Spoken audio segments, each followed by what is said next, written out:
ہم پورے طریقے سے کسی 3 دن کے محنت میں، کسی رات کے اندھیرے میں تو حق صرف ہمارا جسٹس صاحبان کے ہیں کہ چیف جسٹس افتخار چودھری کے وقت فل کورٹ بینچ 12 بجے جیو لائیو سٹریم پہ بیٹھے اور وہ کہے کہ ایسے نہیں ہے کہ آپ کوئی قانون سازی کر رہے ہو، ایسا نہیں ہے کہ آپ کوئی آئین سازی کر رہے ہو، اس لیے کہ کچھ لائرز نے میرے لیے، ملک نے میرے لیے جلوس نکالے تو میرا لیجیٹمیسی پارلیمان کے لیجیٹمیسی سے زیادہ ہے۔ یہ انڈیمک ایشوز ان پاکستان موجود ہے۔ آپ کے پاس کبھی ایسے عدالت موجود نہیں رہا جس نے کسی سیاستدان کو یہ اجازت دی، کسی پارلیمنٹ کو یہ اجازت دی کہ ان کے بارے میں کوئی آئین سازی اور قانون سازی ہو سکے۔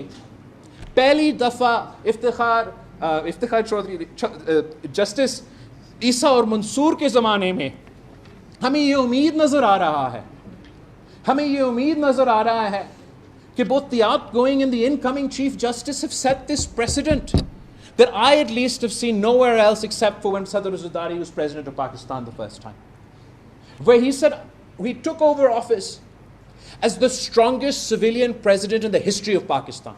اس لیے مشرف نے تمام پاورز غیر آئینی طریقے سے اسی عہدے میں اکٹھے کیے تھے. But he said, I'll give my powers to the Prime Minister, I'll give my powers to Parliament. یہ جوڈیشل ہسٹری میں مجھے بتائے کب ہوا ہے؟ جب شہید محترمہ بینظیر بھٹو 93 سے 96 تک وزیر اعظم بنے تو اس سے پہلے ایگزیکٹو کے ڈومین میں یہ جوڈیشل اپوائنٹمنٹس کا پروسیس چلتا رہا. جنرل ضیاء الحق کا کسی جج کے نہیں کوئی اعتراض نہیں، آپ جج بنائیں بھائی بنائیں، ہمارے اپنے میاں صاحبان کوئی جج بنائیں، صحیح ہے بھائی، وہ تو میرٹ پہ بناتا ہے، وہ تو میرٹ پہ. شہید محترمہ بینظیر بھٹو کو 3 سال ملے، اس کی میرٹ کوئی ادھر بلوچستان کی طرف کہیں اور کی طرف نظر گزرے ہوتی تھی، تو اسی وقت ججز کیس ہوا اور چیف جسٹس نے پاور تب سے اپنے جیب میں رکھ لیا، پرائم منسٹر کو پارلیمان کو انڈرمائن کر کے. پھر ہم نے یہ آئینی عدالت کا کانسیپٹ، اینڈ آئینی عدالت کی not stand alone, it has to come along with the reform to the appointments process of judges. یہ جو نظام بنا ہوا ہے کہ وہ ٹافیوں کی طرح بانٹ سکتے ہیں، کہ ان کے ہاتھ میں یہ اختیار ہے اور ان کی مرضی ہے، اور آپ کے جیسے بارز کے، آپ جیسے انسٹیٹیوشنز کے کتنے ریکمنڈیشنز آئے ہیں کہ چاہے وہ کنٹمپٹ پاور ہو، چاہے وہ اپوائنٹمنٹ پروسیس ہے، آپ خود یہ درست کریں. اور ہر چیف جسٹس کے ابتدائی تقریر کا آپ ذرا ویڈیو نکال کے، ٹیکسٹ نکال کے پڑھ لیں.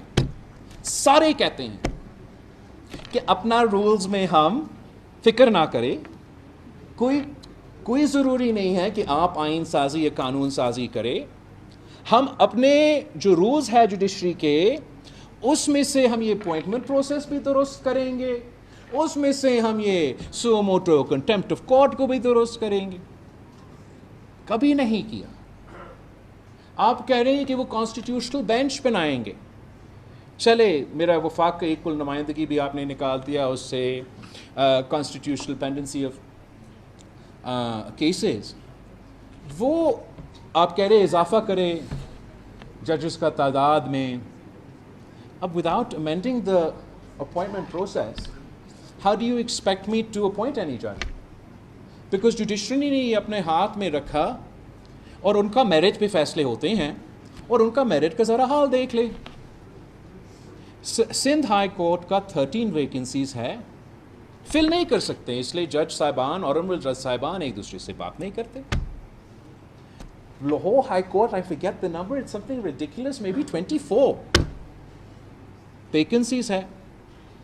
اب اتنے سارے آپ کے کیسز ہیں، اتنا سارا پینڈنسی ہے کیسز کا جو کہ سنا نہیں جاتا.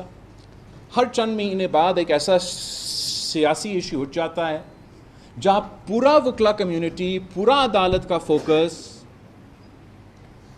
کسی ایک ایشو پہ ہو جاتا ہے، اور جو عام سے کیسز ہے وہ پینڈ ہوتے ہیں، ان میں لوگوں کو انصاف نہیں ملتا. اور جو ججز جس پہ آپ کہہ رہے ہیں کہ اضافہ کرو، وہ اپنے ویکنسیز فل نہیں کر سکتے. تو جہاں پاکستان پیپلز پارٹی کا موقف یہ ہے کہ ہم واپس جائیں 19ویں ترمیم کو ریپیل کر کے 18ویں ترمیم میں جو آپ نے اسپیسیفائی کیا وہ کرے. جو آپ کا ایلائز یا جے یو آئی کا سوچ ہے وہ پارلیمان اور جوڈیشل کمیٹی کا ضم کرنے کا سوچ رہے ہیں. جو بھی ہے کچھ تو کرنا ہے جس سے یہ جو ان کا انیبلٹی رہا ہے اپنا ذمہ داری پورا کرنے کے لیے ہم پورا کریں. اور جب یہ بھی ہوگا اور آپ کا وفاقی آئینی عدالت جس میں برابر کی نمائندگی ہو، تو اس سے نہ صرف عام آدمی کو جلدی اور فوری انصاف ملے گا، مگر آئینی عدالت کا بھی پورا توجہ 184 186 کانسٹیٹیوشنل رائٹس فنڈامنٹل رائٹس پہ ہوگا. ان کا کام ہی یہی ہوگا کہ وہ ان constitutional provisions پہ عمل درآمد کریں. And if they fail, they'll have great people in the Supreme Court Bar Association, or if it'll be called the Federal Constitutional Bar Association, them to hold them accountable. And they're not becoming judges for life.